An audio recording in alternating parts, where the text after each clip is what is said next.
beginning as a journalist who stumbled into a strange world when she started asking questions about alternative energy sources and heard the story of an early 20th century inventor named Nikola Tesla. Tesla is almost a cult hero and an overlooked genius, and he has so many inventions that are at the basis of technologies that we have today. She went to a conference on Tesla and had a close encounter with a mysterious scientific researcher who became her deep throat, her Mr. X. He sent me a file of materials about the Bernard Eastlund patent. About a month ago, the U.S. Patent Office granted a patent to a Houston-based scientist, Dr. Bernard Eastlund, for an invention which Dr. Eastlund says could be used to change the weather. Dr. Eastlund says the invention could also be used to disrupt communications all over the world and might be used to destroy or deflect a missile attack. The Eastlund patents had the ring of the mad scientist aspect of Tesla.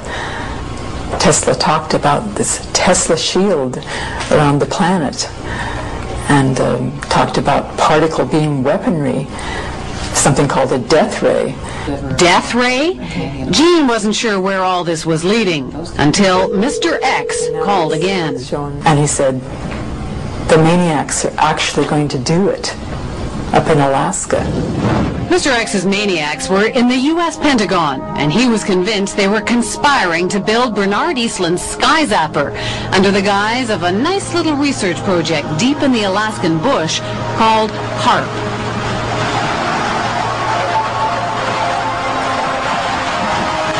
The basic concept is to build a very large antenna, then to utilize a large amount of power and to beam those radio waves up into the upper atmosphere. Have you approached the Pentagon with this invention? Yes, and what I'm not at liberty to tell you is the details of what that interaction has been. The word spread through the Alaskan bush, and soon a band of suspicious Alaskans set out to warn people about what they saw as the U.S. military's secret agenda.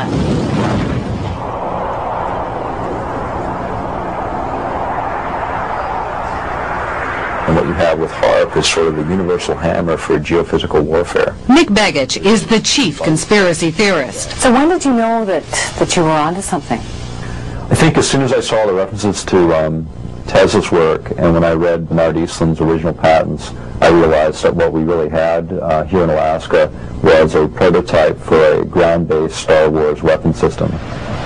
H.A.A.R.P. is a non-classified project run not by Bernard Eastlund, but by the U.S. Army and Navy.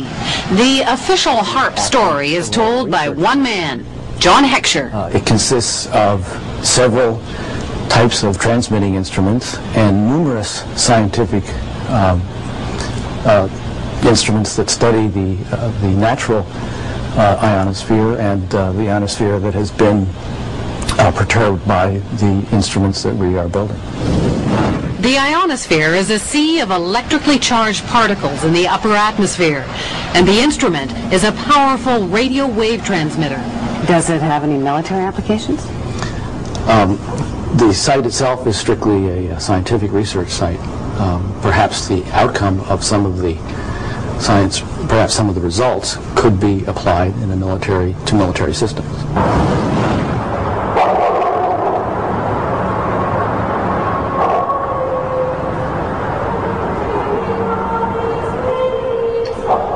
Just a little physics project? Jim Roderick isn't buying it. He's been gunning for the real goods on H.A.A.R.P., and his weapon is the Internet. The military is incapable of doing pure science. Science is conducted by them for application in weapon systems, for no other reasons. From his shack in the middle of an Alaskan village, Jim and his co-conspirators around the globe have been tapping into databases. They've dredged up hundreds of long-buried scientific reports and even some internal documents from the military. They call it the world's first techno-protest, and they did it all on the military's own baby, the net. Plans for H.A.A.R.P. activities correlate with projections of what can be done in the Eastland patents. It's that simple. So it's not a coincidence? It's not a coincidence. Well, I hate to disagree with you, but it's not his patent that we're building. Superficially, yes. They send energy up into the ionosphere, but the Eastland patents require huge, prodigious, in fact, amounts of power, like 100 billion watts. Remember that number, 100 billion watts. You'll hear it again later. H.A.A.R.P requires only 3 million watts. There is a paper trail leading us back to Eastland. No, there is not. There is no paper trail that I'm aware of that's leading back to Eastland. Eastland used to be an employee of the company which is building H.A.A.R.P, but that's pure coincidence. Is it also a coincidence that the tiny company that owned Eastland's patents was later swallowed up by an enormous military intelligence firm called E-Systems?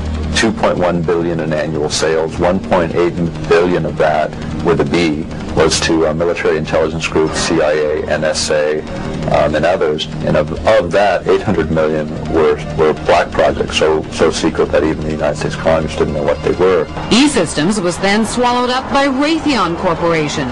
It too specializes in super secret contracts with the Pentagon. Why would Raytheon be so excited about this? Well, it's a ground-based Star Wars weapon prototype. For them, it represents potentially billions and billions of dollars. So how would you describe this world of E-Systems and Raytheon and H.A.A.R.P? Dark.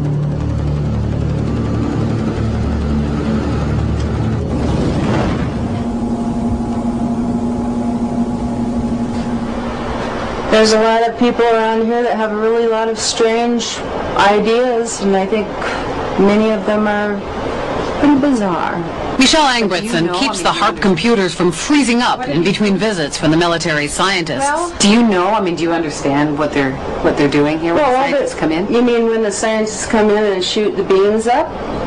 Yeah, they're shooting the beams up, and I think that heats a little small space in the ionosphere, and then you've got guys that are sitting on computers, and you've got people putting up weather poles that measure weather and everything like that. I mean, there's something spooky going on here.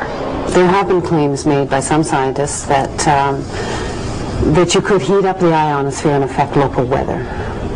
If you were to do Eastland patents, I have no doubt that's the case. Claims are being made that it could disrupt global communications. Global? That it could shut down another country's communication system and enhance your own. Not H.A.A.R.P.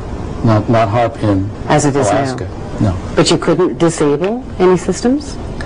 Those that use, if the systems used a path which was accessible to the H.A.A.R.P beam, yes. Starting to sound like Eastland's invention to you? Well, remember, John Heckscher says H.A.A.R.P has nowhere near the power levels Eastland talked about.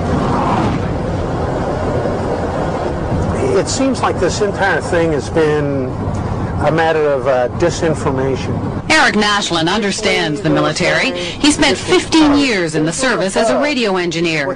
He knows deception. It came to our attention that there was a document, a technical memorandum, I think it was 195 or something like that.